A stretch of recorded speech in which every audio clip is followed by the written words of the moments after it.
For 10,000 years, the dust on Kepler for 4 to be remained undisturbed. The desolate world turned lazily around a fading star, lifeless and cold. Nothing survived here now. The jagged stones whispered of a once great civilization, one that had raised cities skyward. Now, only ruins bore witness. Dr. Keitha moved slowly through the shattered remnants. Her 4 limbs tread carefully across the sharp terrain. The air, metallic and stale, bit at her lungs through the filter mask. Behind her, the excavation team worked in silence, air tools soft against the rubble, sifting for relics left by the long-gone inhabitants. "Doctor, over here you. Need to see this," came Brentek's excited voice over Combs. One of her most diligent assistants, his tone buzzed with urgency. Keitha made her way to him quickly. He pointed toward a gaping hole in the stone, freshly unearthed by their machinery. It plunged far beneath the surface, far deeper than expected. "Our scans picked up something massive down there," Brentok explained. "And not like anything we've cataloged before." Keitha checked her scanner. The readings pulsed with energy, indicating an enormous construct hidden far underground. Larger than any structure they'd found on Kepler 4-4 to be, and made of an unknown alloy. "Bring in the heavy diggers," she instructed. "We're going in." 3 days passed before they reached it. When they broke through, the team stepped into a colossal subterranean hall. The ceiling arched far above, its surface etched with glowing blue script. The atmosphere inside was crisp and breathable, untouched by time, as though sealed not millennia ago. "But yesterday, by the 7 stars," Brentok murmured. "It's a data vault." Keitha had studied countless ancient ruins in her archaeological career, but nothing like this. The chamber stretched beyond their lights, lined with towering machines humming faintly. Screens blinked to life, their controls still active after eons. "How is this even powered?" asked Jander, one of the technicians. "These readings are beyond anything we've seen. Builders were more advanced than we imagined," Keitha replied. She stepped toward the closest tower, laying her hand on a panel. Instantly, the screen lit with symbols and images. The script resembled that of other ruins, but it was older, far more primitive, and yet ... purposeful. "Doctor ... shouted from across the hall. This tower? It's got inscriptions in 17 different languages." She crossed the chamber to join him. The display indeed repeated a message in numerous scripts. Some she could identify from known ancient civilizations. Others were utterly alien. Whatever it said, it mattered deeply. The creators had wanted to ensure it could be read. "Can you make sense of any of it?" she asked. Brentok was already working his portable computer, scanning and comparing the characters to known linguistic archives. "Some pieces. Yes, the third one, here it's old Zentari. It's part references, ... a warning. And then there's a set of coordinates." "Coordinates to what?" Brentik's fingers danced across his screen. "Let me verify." A pause. Then his eyes widened slightly. "It's not a system we've studied much. It's isolated barely. Our star charts show nothing remarkable there," Jander said. "Just a yellow sun and a few rocky worlds." Still a cold unease crept over Kathora's spine. "What else does it say?" Brentok squinted at the screen. "Warning ... forbidden zone. Extinctional level." He glanced up, visibly tense. "Doctor, I think they're referring to the 3rd planet in that system." Other team members had begun to gather, curiosity growing as Brentok continued decoding. The same story echoed across languages, variations in script, but always the same meaning. The 3rd planet in that distant system was labeled as highly dangerous. "Here's a longer fragment in ancient Coloran," Brentok said, scrolling through. "It talks about a species called humans." He frowned as he worked. "The builders claim to have studied them for a long time. They describe them as hard to translate, either berserker species or eternal war makers." "What does that even mean?" Jander asked. But Kithra was already moving, driven by a gnawing urgency. She approached a nearby tower. "Help me access more data. If they left warnings about a specific race, we need to understand why." They worked without pause, day fading into night as they translated what they could and archived the rest. Slowly, a disturbing narrative took form, one that made Kithra's skin crawl. Humans, the builders had written, were unlike any other life form they'd encountered. Not the strongest, nor the most intelligent. Not the fastest, nor the most technologically advanced. Something about them made them uniquely dangerous. Listen to this, Renick said, reading from his device. They do not surrender in defeat. They do not shatter under pain. Instead, they adapt. They grow. They remember every injury and plot. Vengeance across generations. Another entry detailed their methods of warfare. The builders had watched humans wage war on themselves for millennia. They noted how humans would raise their own cities rather than let them fall. How they would throw themselves into destruction to save others. Most chilling of all, every loss became a lesson. Right. Each defeat refined them, hardened them. They attempted peaceful contact, Kithra read aloud from another display. Sent diplomatic vessels to the human homeworld. The result? Obliteration. No warning. No discussion when the builders dispatched warships hoping to force dialogue. Humanity dismantled them, man learned. Then used what they learned to craft more powerful weapons. The final data entries were worse. Kithora's stomach tightened as she read. The builders, among the most powerful civilizations known, concluded that humanity was simply too perilous. Rather than engage them again, they designated the human system a no-contact zone and placed warning markers throughout its borders. This last note, Grantok said in a hushed tone, marked urgent, listen. He read, Final warning 2. Any who uncover this archive, the inhabitants of Sol 3 must remain isolated. They are nature's perfected warriors. Should they leave their planet and reach the stars, they will not stop until every species either submits or is erased. We have seen what they can become. We choose exile over extinction. Kithra stared at the glowing symbols. The coordinates matched a system targeted for exploration by the Galactic Empire. According to the latest scans, there were signs of industrial activity on multiple planets. The Empire had earmarked that region for expansion. Dr. Yi, Chandra said cautiously, shouldn't we inform the Empire right away? Yes, Kithra replied, her voice uncertain. Yes, we must. But doubt clouded her thoughts. Did anyone heed the warning? The Galactic Empire was proud strong to the point of arrogance, mapped. A tiny, they had conquered hundreds of worlds, assimilated dozens of species into their great civilization. The thought that some obscure race from a forgotten star could pose a real threat to the Empire would seem absurd to the Imperial Council. That thought lingered with Kithra as they packed their tools and prepared to depart the barren planet. Pause for one last glance at the glowing warning screens. The ancients who built this vault had been mighty, intelligent, yet even they had chosen to flee from the humans rather than stand against them. Kithora feared the Empire would not make the same choice as they left. The vault closed behind them, its ancient lights fading back into silence, guardians once more. But now, the warning was in the Empire's grasp. Pand Kithra understood that the fate of the galaxy might hinge on whether anyone took seriously the caution of a civilization long dead, light years away. Meanwhile, in a quiet yellow star system, humanity lived out its ordinary routines, unaware that their legend had finally reached them again. Admiral Zexai stood on the bridge of his flagship, the colossal dreadnought Eternal Glory. Through the wide viewing panels, he observed the yellow sun that matched the ancient archives. Around him, the 47th Subjugation Fleet, arrayed itself with flawless precision 300 ships ranging from massive war carriers to nimble fighters, each ready to usher another planet into the Empire's domain. Long-range scans incoming. Admiral, reported Commander Velter at Tactical. The system is far more active than projected. Zexai moved toward the console and reviewed the data. His assured expression faded slightly as he processed what he saw. The third planet was indeed inhabited, but so was the fourth. An activity lit up across the asteroid belt.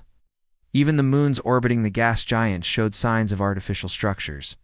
How many of them are there? He asked. voice tight, hard. "To say, sir," replied Velter. "Sensor logs suggest millions of individual vessels in motion across the system. Some are military grade, but most appear to be civilian transports or industrial platforms. They've expanded across the entire system," Zexai muttered. "Without FTL travel? It's defied precedent." Most species remained confined to their birth world until they developed faster-than-light capability. Yet the humans had evidently spread, using nothing more than rudimentary rocketry. "Sir," came the call from communications. "We're receiving multiple transmissions from the third planet. Looks like they have more than one government. Put the strongest signal on screen." The view screen shifted. Human face appeared. Zexai had studied reports on their anatomy, but seeing one live still struck him as strange. 2 eyes, soft skin, a flat face, no scales, no armor, no visible natural weapons. Fragile in appearance. The human spoke first in its own tongue, then switched to broken galactic standard. Unidentified star system on. Peace. That was the Empire's offer, along with trade, technology, and protection, in return for loyalty and resources. Most primitive civilizations, overwhelmed by imperial advancements, submitted without resistance. "Transmit the message," Zexai ordered, but the humans replied within minutes. Out. And the answer wasn't what they expected. "We have considered your proposal," said the human representative. "Earth and her colonies declined to join your empire. You're requested to leave our system at once." Zexai stared at the screen, baffled. They're refusing. Do they even grasp what they're turning down? "Perhaps they require a demonstration," Commander Velter offered. "Standard protocol suggests a controlled display of power when diplomacy fails." Zexai nodded slowly. "Target one of their asteroid mining facilities. Minimal force. It's just enough to prove our seriousness." The Eternal. Glory's forward cannons charged, unleashing a single burst toward a small mining installation floating among the asteroids. The beam traversed space in moments and struck with perfect precision. A distant bloom of fire marked the impact, visible, even from the fleet's outer perimeter. "That should deliver our message," Zexai said, satisfied, but the reply didn't come from Earth. It came from a gravelly voice, speaking flawless, galactic standard. "Imperial Fleet. This is Sarah Chen, of the mining vessel Lucky Strike. Just murdered 300 civilians whose only crime was hauling ore. That was a mistake." Before anyone could react, the Lucky Strike opened fire. The laser it fired wasn't military, it was industrial, used for carving through rock. But somehow, the humans had supercharged it far beyond its intended output. The beam slammed into the Eternal Glory, bypassing its shields like they weren't even there, and sliced into its armor. "Impossible," Velter cried. "A mining ship breached our defenses." "All units battle formation," Zexai commanded.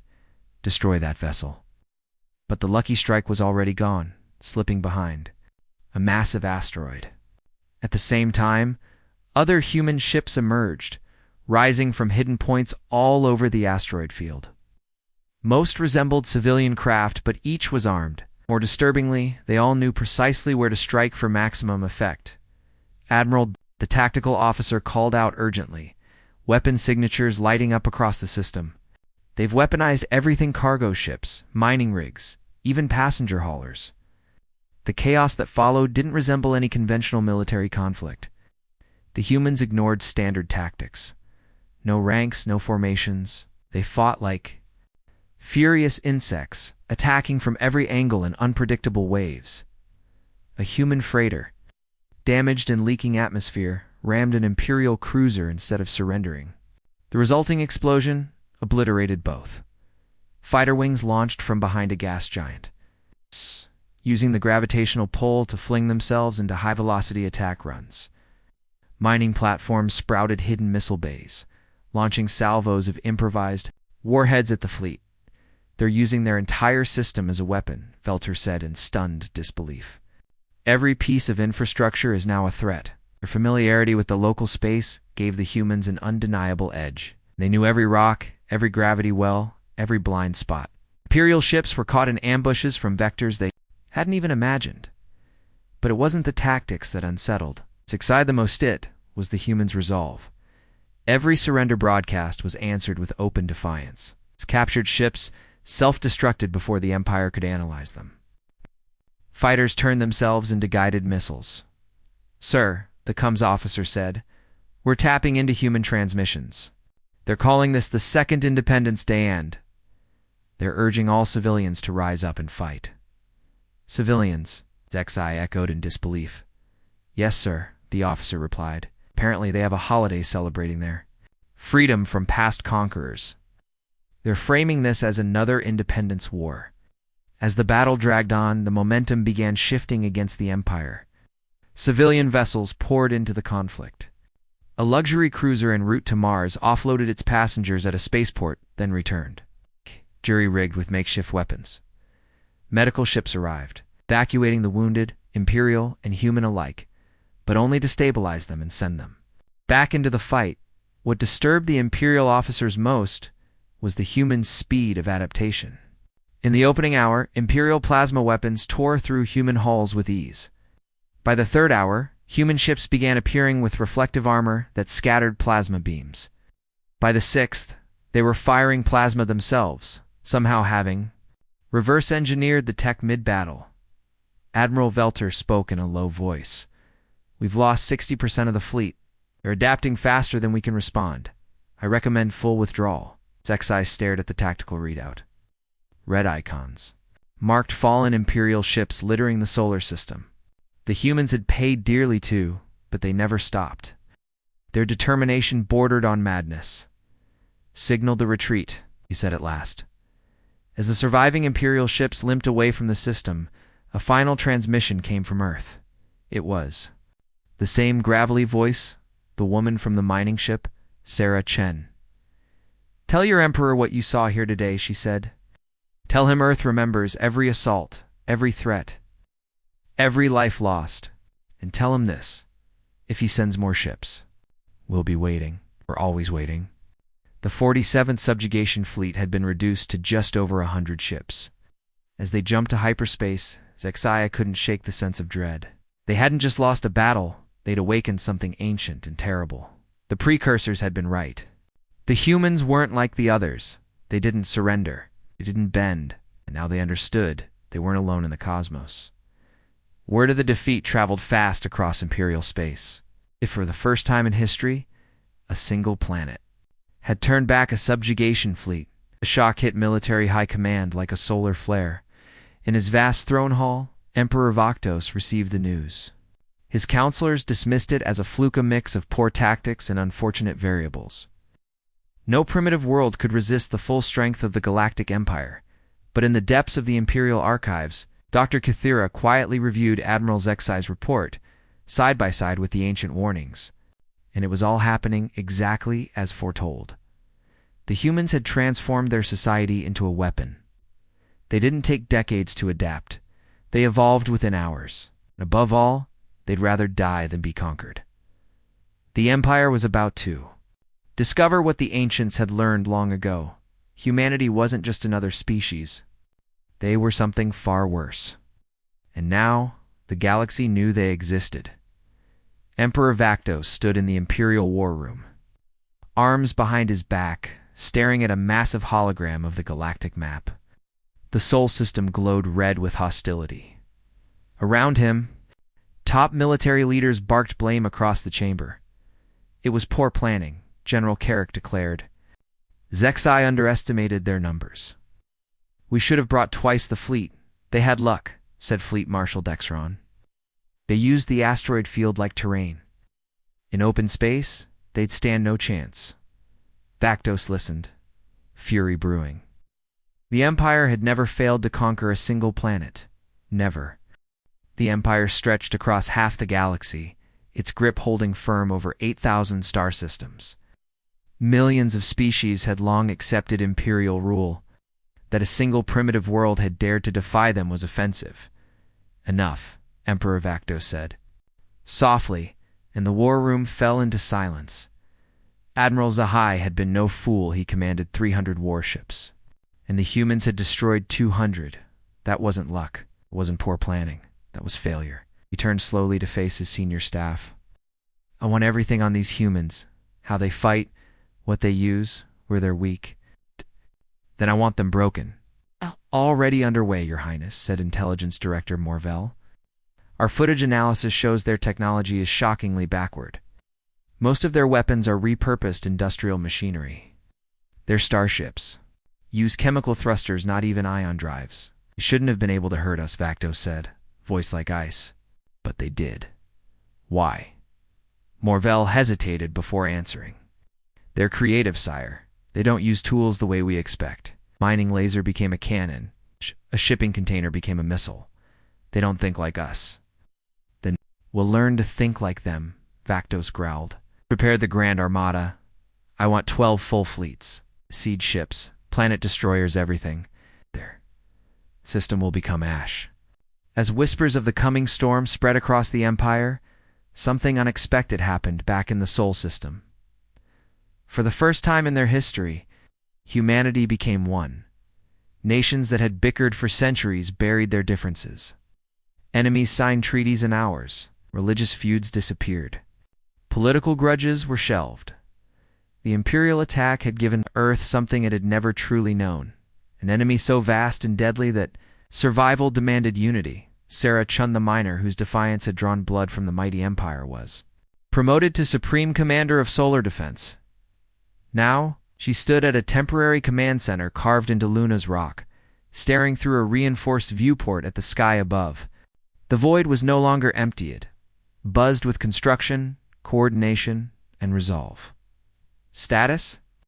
She asked Pearl Martinez. Her aide stepped forward with a tablet in hand. Orbital expansion is ahead of plan. We've built 43 new shipyards in Earth's orbit. Mars facilities are at full capacity. Miners in the belt have repurposed 60% of their operations for weapons production.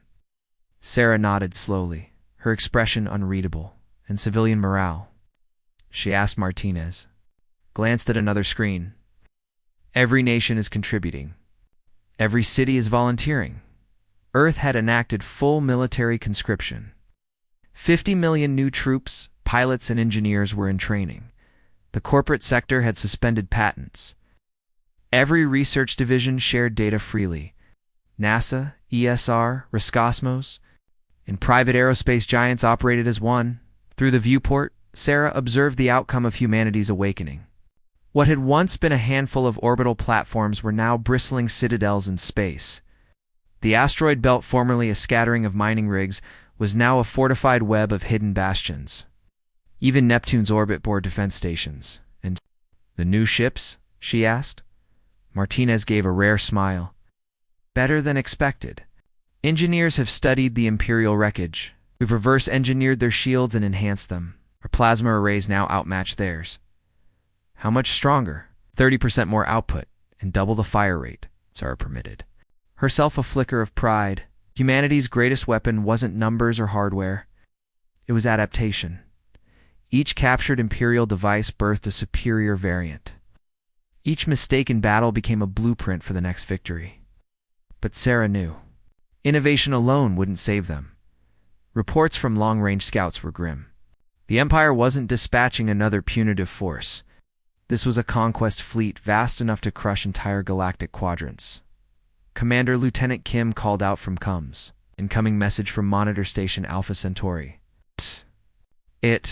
The voice over the comms trembled with tension. Command, this is Station 7. We have eyes on the Imperial fleet. 12 battle groups, just as predicted.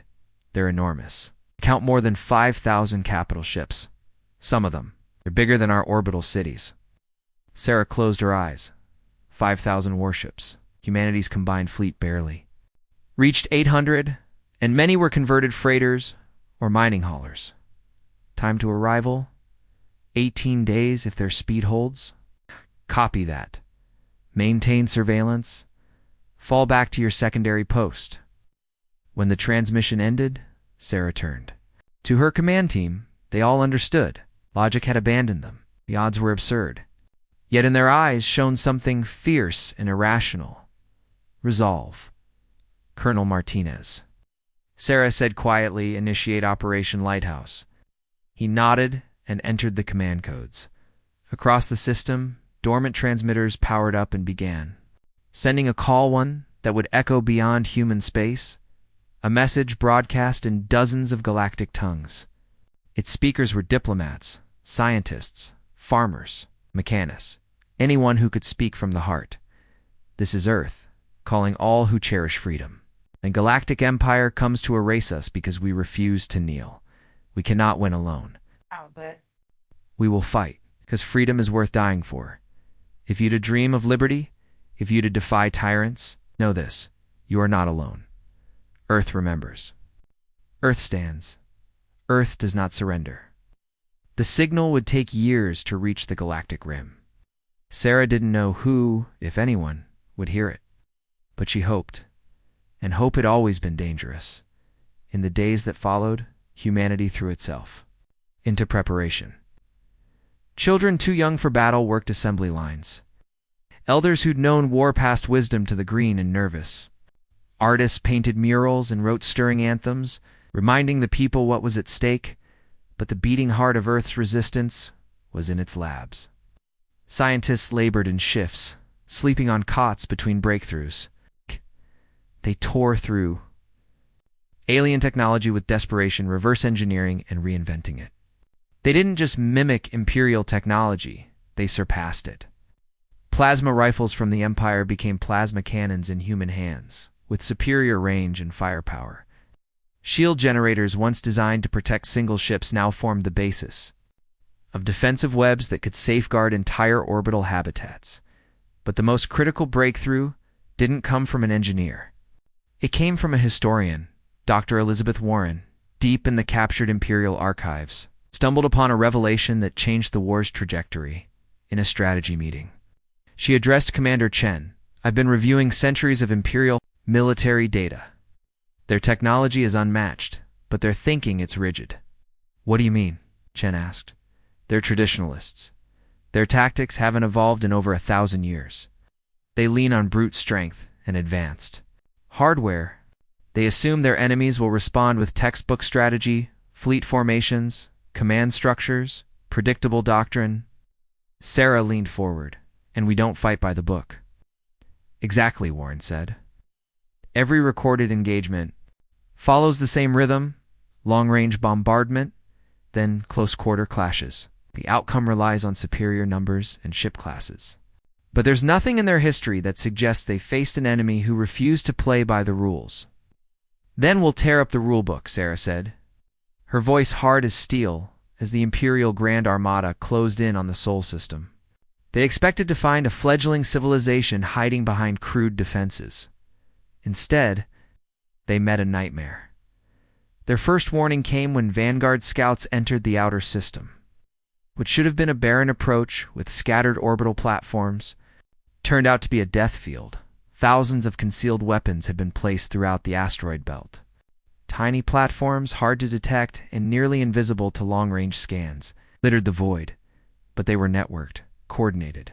Deadly, each unit could track and fire on intruders. And together they formed a wall of precision firepower around the UH. Inner system, Admiral, reported the lead scout. This system has been fortified to a level we didn't think possible. The humans have turned every asteroid, every hunk of debris, into a defense point. Even derelict stations have been converted into automated kill zones. Admiral Vimmer, commanding the Grand Armada, stared at the tactical projections. Unease prickled. At the edge of his confidence, humanity had done far more than raise shields. They'd reshaped their home into a snare. How many platforms are we talking? He asked, keeping his voice steady. We don't have an exact count, sir, the scout admitted. Our best guess conservative estimate is over 50,000 individual. Guns. Most are small, likely autonomous. But they're everywhere. Vimmer exhaled. A trap this vast required years of planning and coordination. It spoke not of panic, but of strategy. Intelligence had underestimated these primitives. Dakar, his senior strategist, spoke up. Then we crushed them with numbers. It'd signal. Signal the fleet. Commence the assault. As 5,000 Imperial warships breached the Sol system, it became clear humanity had learned from their first clash, the Second Battle of Sol. ignited at 060 Universal Time on a Tuesday. That date would burn forever in history as the most savage day the galaxy had ever known. Admiral Weimer stood on the bridge of his flagship, the colossal dreadnought, Imperial wrath watching as his armada fanned out across the star system. 5,000 warships. The single largest battle group ever assembled. Their target, Earth. This time, there would be no errors. No oversight, no survivors. Long-range sensors indicate dense defensive concentrations across the system, the tactical officer reported. Human forces have been busy since our last encounter. Weimer studied the data. The asteroid belt now bristled with firepower. Earth's orbit was crowded with defense stations. Even Neptune and Uranus hosted military structures. But numbers didn't land. The Empire still possessed unmatched superiority. Begin the bombardment, he ordered coldly. Level everything. The void came alive. 1,000 brilliant lances of plasma and particle fire streaked toward human positions. The darkness lit with blazing violence like a newborn star igniting, but humanity answered back immediately. And it wasn't what they expected, sir, the weapons officer shouted, eyes wide. Their return fires far heavier than projected, much more accurate than previous engagements. The tactical display bled red. Damage indicators flashed across several Imperial ships. Not critical yet, but far worse than what primitive tech should have inflicted. Something was different. Something had changed. Run a scan, Weimer commanded. I want analysis on their weapon signatures now. The reply came fast on it rattled him, sir. They're using Imperial-grade tech. It's plasma systems consistent with our own models, but upgraded, stronger, faster. They're outperforming our standard arrays. What? We're reading energy output 30% above baseline? So this was how they hadn't just patched up their losses from the last war. They'd scavenged Imperial wreckage, broken it down, and rebuilt it better. Human engineers had taken Imperial schematics and pushed them beyond their original limits, with typical human ingenuity. But firepower wasn't the only threat. The real danger was how they fought. Human fleets didn't behave like anything the Empire had trained for. Some ships would fake retreat, then pivot and attack from unexpected vectors. Damaged craft didn't flee, they turned into guided missiles. Others would launch suicide charges directly into enemy formations. And the most disturbing detail, the humans showed no hesitation. No fear, Admiral, said the comms officer. Voice low. We've intercepted human chatter. They're calling this the final battle. They're sending farewells. 2 families, 2 lovers, 2 friends.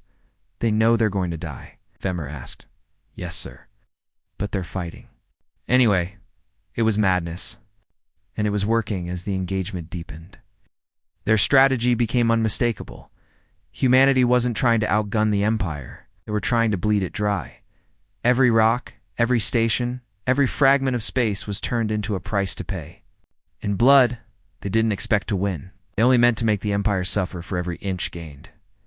Buried cannons, hidden mines, and automated launchers waited in the asteroid platforms fired once before self-destructing, often taking Imperial warships down with them.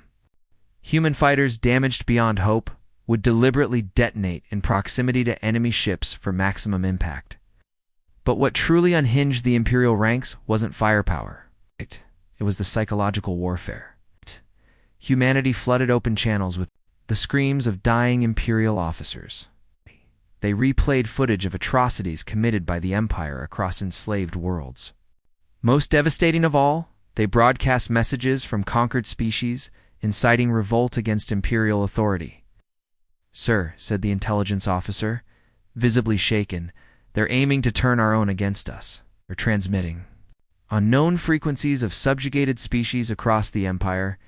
What are they saying? They say resistance is possible, that the Empire can be beaten. They're using this invasion as evidence that we can fall. Weimer realized it. Then, humanity's goal wasn't just survival. They were lighting a match beneath the powder keg of rebellion. Earth's stand was becoming a symbol of defiance that threatened to unravel centuries of control. The conflict lasted 14 days. Casualties on both sides were catastrophic, but the humans' utter commitment to resistance slowly eroded Imperial morale. Battles that should have been decisive wins turned into bloody stalemates as humans refused to yield. On day 10, something unthinkable happened. The Imperial cruiser Endless Victory mutinied. Its crew, haunted by the courage of human defenders, recalled their own oppressed homeworld, reported fleet intelligence. 17 vessels show signs of unrest. Some crews are questioning the purpose of this campaign. The purpose is to win, Vecmer snapped. But sir, the officer replied, the humans pose no strategic threat. They've attacked no colonies. We're executing millions to capture one star system. Vecmer stared in stunned silence. Human propaganda was infecting even his own ranks. We fight because the Emperor wills it, he said. But doubt had rooted itself deeply, and it was growing. By the 12th day, Earth's defenses were in ruins. Its orbital arrays destroyed. The asteroid belt silenced. Mars lay scorched from prolonged orbital strikes. Still humanity fought. Admiral, the scanner officer shouted. Unusual energy readings from Sol. It's going critical. Bridge fell silent. On screen, the sun flared unnaturally bright. Violent eruptions surged outward. But these weren't natural. Patterns were engineered. They're going to detonate their own sun, the tactical officer murmured. Ridiculous, Vecmer said. No species would annihilate its own star, but humans had been busy. Over 6 months, they'd hidden vast gravitic arrays around Sol. If they couldn't hold Earth, they'd ensure the Empire paid in blood. All ships, retreat now, Dekur shouted. But it was far too late. The flare, amplified by human technology, surged through the inner system, vaporizing everything. In its path, hundreds of ships vanished instantly. More were crippled, burning in space. As the remnants of the Grand Armada crawled from the ruined Sol system, a final signal came through. Commander Sarah Chen's voice echoed from the retreating human fleet. This is Commander Sarah Chen, Solar Defense Force. Earth has fallen, but humanity endures. We abandon our home, but carry something greater than any world. We carry proof that tyrants can be overthrown. We carry the truth that freedom endures. And we carry every brutal lesson you taught us. The mighty Armada was reduced to under 2,000 broken vessels. The Empire had technically won, but the cost shattered its illusion of invincibility. Worse still, the humans had escaped. Fleets scattered into deep space, taking with them their ingenuity, defiance, and unshakable resolve. Within mere months, the consequences became clear. Human raiders erupted across hundreds of systems, striking with terrifying precision. The belts would fire once, then detonate, dragging nearby Imperial cruisers into the void with them. Human fighters inflicted damage, then ignited their own reactors to take out more enemies. But what truly shattered Imperial resolve was humanity's use of psychological warfare. They transmitted the screams of dying Imperial soldiers on open frequencies. They replayed footage of Imperial war crimes from subjugated worlds. And worst of all, they broadcast rebel messages from other species begging for freedom from the Empire's grip. Sir, the intel officer said, pale and uneasy. The humans are trying to incite rebellion among our own subjects. They're using communication bands common across the Empire. What are they saying? That rebellion is possible. We can be beaten. They point to our assault on Earth as proof the Empire bleeds. Vecmer's heart sank. This wasn't just about Earth anymore. The humans were fighting for the galaxy's soul. Their stand had become a beacon of resistance that threatened to break the chains holding the Empire together. The war dragged into its 14th day. Both sides suffered tremendous casualties, but humanity's refusal to surrender ground wore down. Imperial morale. Battles that should have been decisive victories turned into Pyrrhic slogs. Human crews fought until the last breath, denying the enemy any clean wins. Then, on the 10th day, something unthinkable occurred. The crew of the Imperial warship Endless Victory rebelled. They had seen too many humans die free and began remembering the freedom they'd lost. Sir, the fleet intelligence officer said, we've got unrest on 17 vessels. Crews are questioning the war's purpose. The purpose is to win, Vecmer replied coldly. But, sir, Earth holds no strategic value. They aren't threatening any Imperial worlds. We're killing millions to claim a single system. Vecmer stared at him in disbelief. And propaganda was beginning to infect his own ranks. "We fight because the Emperor commands it," he said at last. But the seed of doubt had been planted. By the 12th day, Earth's defenses were collapsing. Orbital platforms lay in ruin. The asteroid fortresses had gone dark. Mars burned in silence. Under the Empire's guns, yet humanity still refused to yield. Massive energy spike from Sol, the scanner officer shouted. "Readings are extreme. This isn't natural." On screen, the sun flared violently. Tongues of plasma reached toward the planets in manic bursts. But this wasn't a solar tantrum, it was engineered. The energy signature was laced with gravitational anomalies. They're going to detonate their own star. Someone whispered. Insane, Vecmer muttered. No species would go that far.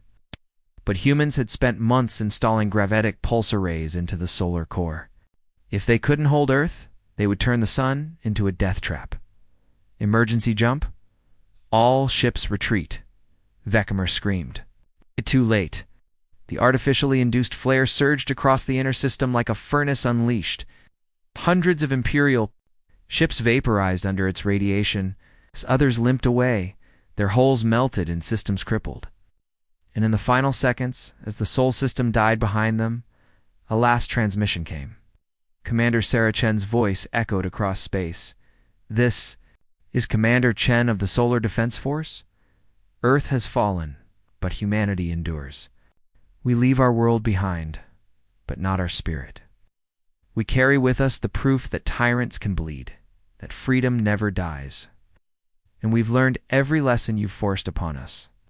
Less than 2,000 Imperial ships remained. Yes, the Empire had one, but not without shattering its own image of invincibility. And humanity had escaped. Their refugee fleets scattered across the stars, armed with knowledge, weapons, and unshakable rage. Within months, the consequences surfaced. Human strike teams hit outposts, ambushed convoys, and razed research labs. They wielded upgraded Imperial tech, refined and deadlier than before. Each battle taught them something new. They didn't just wage war on soldiers. They attacked the Empire's grip on its people. Agents reached out to rebel cells, sharing blueprints, tactics, and hope. Earth's story became legend, igniting suppressed anger across the stars. In his palace, Emperor Vitos read the reports.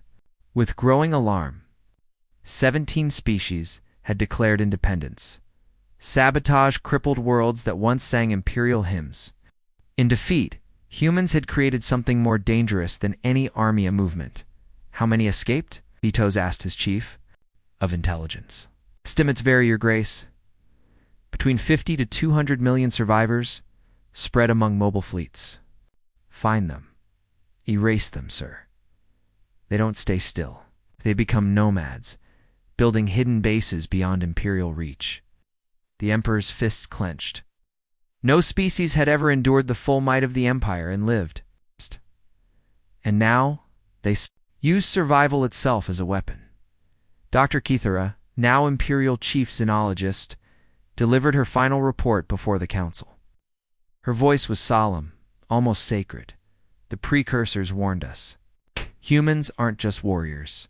They're nature's answer to oppression. They can't be conquered. They adapt. They can't be erased. They evolve. And they won't be ignored. They will fight until every last chain is broken. She looked the Emperor in the eye. We haven't defeated them, Your Majesty. We have created our doom. They are everywhere and they remember. 2 decades passed since Earth's fall. Empire ruled less than half the stars it once held. Rebellion erupted in every direction. And behind every revolution, the specter of humanity stood tall. On the bridge of the Remembrance flagship of the Free Fleet,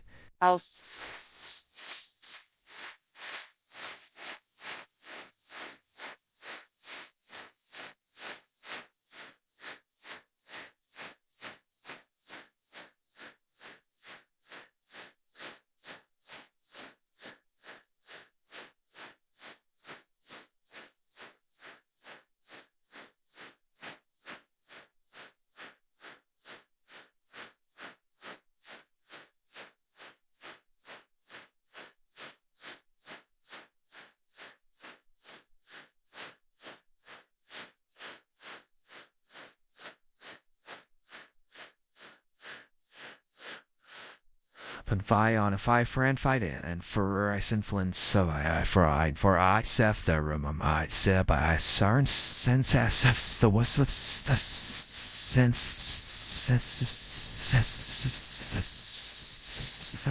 all around her. The largest armada ever built by humanity prepared to strike the imperial capital. Draker. 800 ships waited at the jump point. But these were no salvaged vessels. These were forged for war, for vengeance. Status, Sarah asked. All fleets ready, said Admiral Jackson, once a Martian freighter pilot. Centauri Liberation standing by. Vega Resistance is in position. Alpha Squadron reports their Imperial captures are battle prepped. Sarah nodded. The Free Fleet was no longer purely human. Dozens of former Imperial worlds had joined. Species freed by fire and truth. Rebel bands, former officers, even entire colonies that broke their chains now stood with her. And the others, she asked. The former Imperial 23rd Battle Group is ready. Admiral Vekmer confirms it. Sarah allowed herself a faint smile. Vekmer, the man who once burned Earth, was now fighting at her side. It had taken years of war, of trust earned through blood. But even the enemy could become an ally when freedom was the goal. Lieutenant Torres called out, "We have a transmission." I'll wait. From Emperor Vitos himself. Put it on screen. I'll wait. Throne room appeared once proud, now hollow. The Emperor looked older, wearier, but his eyes still burned with pride. Commander Chen, he said, you have fought well. Your kind has earned our respect. I offer you. They didn't just reverse engineer Imperial tech, they refined it. Human plasma weapons surpassed their original designs in range and destructive capability. Imperial shield systems were reimagined into full-spectrum defense grids capable of shielding entire orbital habitats. But the breakthrough that truly changed the course came from an unexpected corner of research. Dr. Elizabeth Warren, a historian combing through seized Imperial archives, uncovered something far more valuable than tech, doctrine. Commander Chen, she began during a tactical briefing, I've been analyzing their strategic patterns. The Imperials are advanced, but rigid. Their flaws, predictability.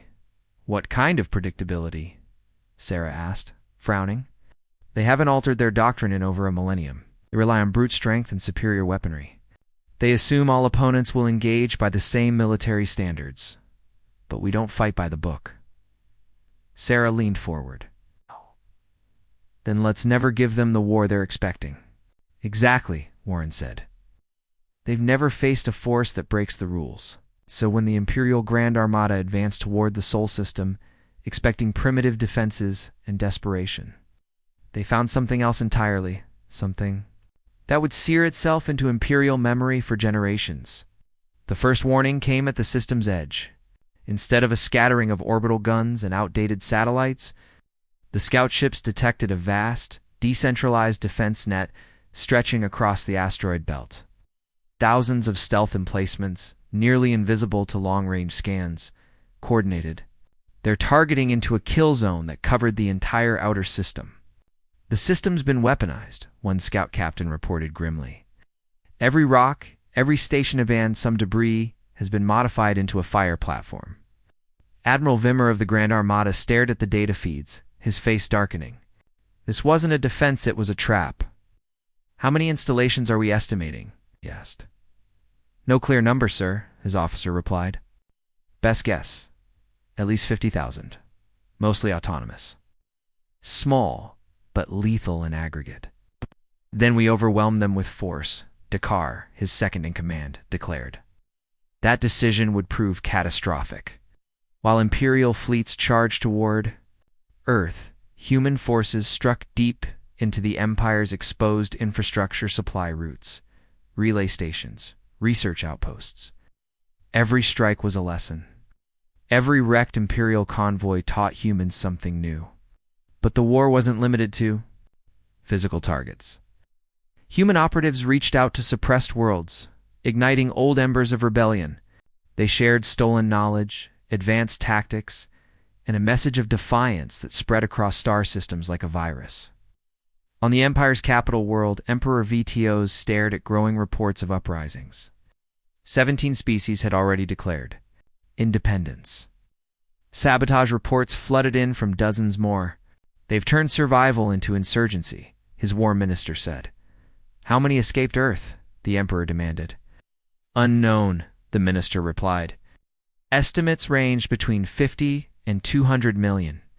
They've split into mobile fleets, constantly moving, building hidden bases beyond our borders. The Emperor's fist slammed into the armrest. Humanity had done what no other had dared. They endured the might of the Empire and transformed. Survival into subversion. Dr. Kithra, the Empire's foremost xenologist, addressed the council with her final report. Her voice was quiet, grave. The precursors warned us, she said. Humans aren't merely another aggressive species. They are nature's answer to oppression. You cannot subjugate them. You cannot annihilate them. You can only fear what they will become. She turned to Vtos. We didn't destroy them, Your Majesty. We created them. They are no longer bound to Earth. They are everywhere and they remember. 2 decades after Earth's fall, the Galactic Empire had shrunk to half its former size. Resistance burned across 1,000 worlds. And at the heart of every rebellion stood humanity. Sarah Chen stood at the command deck of Remembrance, flagship of the Free Fleet. Her hair had grayed. Her face bore the etchings of countless battles, but her eyes still burned with the fire that had once defied an empire. Around her, the largest Allied fleet in history waited at the edge of the Drakkar system capital of the Imperial regime. 800 warships, built not from scavenged wreckage, but for one single purpose, to end the Empire. Status, she asked. All forces. In position, said Admiral Jackson, once a Mars freighter pilot. Centauri fleet's ready. Begin an Alpha Squadron standing by. The former Imperial 23rd awaits orders. Sarah nodded. They weren't just human anymore. Over the years, ex-subjects of the Empire had joined the cause. Former enemies defected. Officers, rebel clans, even Imperial-born citizens now turned against their former masters. And Admiral Vekmer, she asked. He confirms readiness, said Jackson. Vekmer, the same man who had ordered Earth's destruction now, stood among them. Years of blood and bitter diplomacy had forged unity. Ma'am, Lieutenant Torres called. We're receiving a transmission. From Emperor Vtos himself. Sarah turned to the screen. The tyrant who had once condemned billions now looked older hollow, even but his arrogance still lingered. Commander Chen, he said, almost respectful, your people have fought fiercely. I offer you one final chance for peace. ChatGPT.